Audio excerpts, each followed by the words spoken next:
अस्सलाम वालेकुम नाजरीन, हाल ही में रशिया यूक्रेन वार में एक बहुत बड़ी जो है वो डेवलपमेंट देखने को मिली है। और वो ये है कि जर्मनी और अमेरिका ने यूक्रेन को जो है वो जदीद तरीन टैंक्स जो है वो फराहम करने की मंजूरी दे दी है। यूक्रेन जो है वो काफ़ी पहले से जर्मनी और अमेरिका और नेटो ममालिक से जो है वो टैंक्स और दूसरा जो गोला बारूद और असलहा है उसकी तलब कर रहा था। लेकिन जर्मनी जो था वो यूक्रेन को टैंक्स देने से हिचकिचा रहा था और वो चाह रहा था कि जब बाकी ममालिक भी ऐसे ही फैसले करें तो फिर जर्मनी भी यूक्रेन को टैंक्स देने की जो है वो हामी भरेगा। तो अब अमेरिका ने जो दुनिया के जो जदीद तरीन टैंक्स हैं जिन्हें M1 अब्राम टैंक्स कहा जाता है, वो टैंक्स अमेरिका ने यूक्रेन को देने की मंजूरी दी है। और इसके साथ साथ फिर जर्मनी ने भी अपने 14 लियोपार्ड 2 टैंक्स जो हैं वो यूक्रेन को देने की मंजूरी दे दी है। और जर्मनी ने यह भी कहा है कि जर्मनी के बनाए हुए टैंक्स जो दूसरे यूरोपीय ममालिक जैसा कि पोलैंड, डेनमार्क, नॉर्वे और फिनलैंड वगैरह और नेदरलैंड्स वगैरह के पास हैं, तो वो उन ममालिक को भी इजाज़त देगा कि वो जर्मनी के बनाए हुए टैंक जो हैं वो यूक्रेन को दे दे। तो इस हवाले से जो रशिया यूक्रेन वार है, तो इन इक़दाम के बाद जो है वो रशिया यूक्रेन वार में हमें काफ़ी शिद्दत देखने को जो है वो मिलेगी। इससे पहले जर्मनी जो था वो दूसरे ममालिक का इंतज़ार कर रहा था और टैंक्स देने में पहल नहीं करना चाहता था, जबकि अमेरिका जो था वो ये बात कर रहा था कि हमारे जो M1 अब्राम जदीद तरीन टैंक्स हैं वो यूक्रेन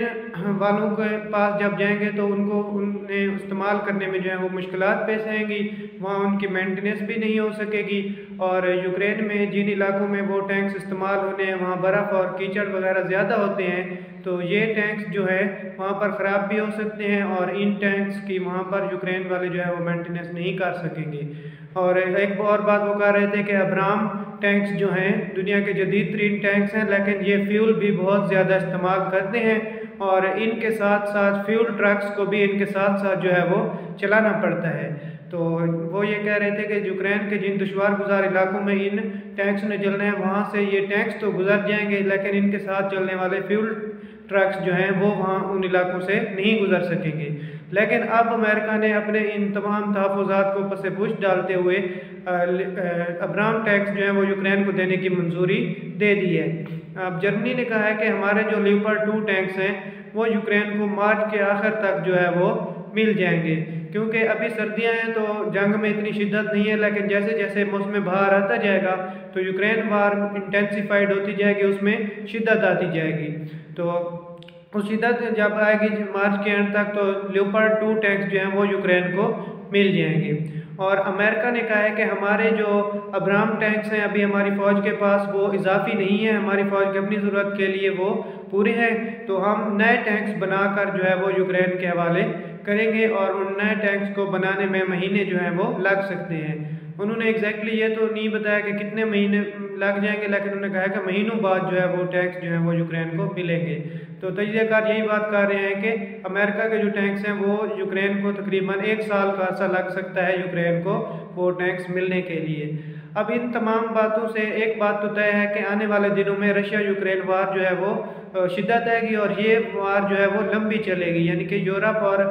नेटो जो हैं और उसके साथ साथ अमेरिका वो इस जंग के ख़ात्मे के लिए कोई इक़दाम नहीं कर रहे, बल्कि इस जंग को वो तूल देना चाहते हैं। और ये इस बात से ज़ाहिर होता है कि अमेरिका ने कहा है कि कई महीनों बाद जो है वो यूक्रेन को हमारे टैंक्स मिलेंगे। इसका मतलब है कि यूक्रेन जंग जो है वो अभी कई महीने या इसमें साल भी लग सकते हैं, चलती रहेगी और दुनिया को इस जंग के जो असरात हैं वो भुगतने पड़ेंगे। अब इस हवाले से रूस क्या कर रहा है?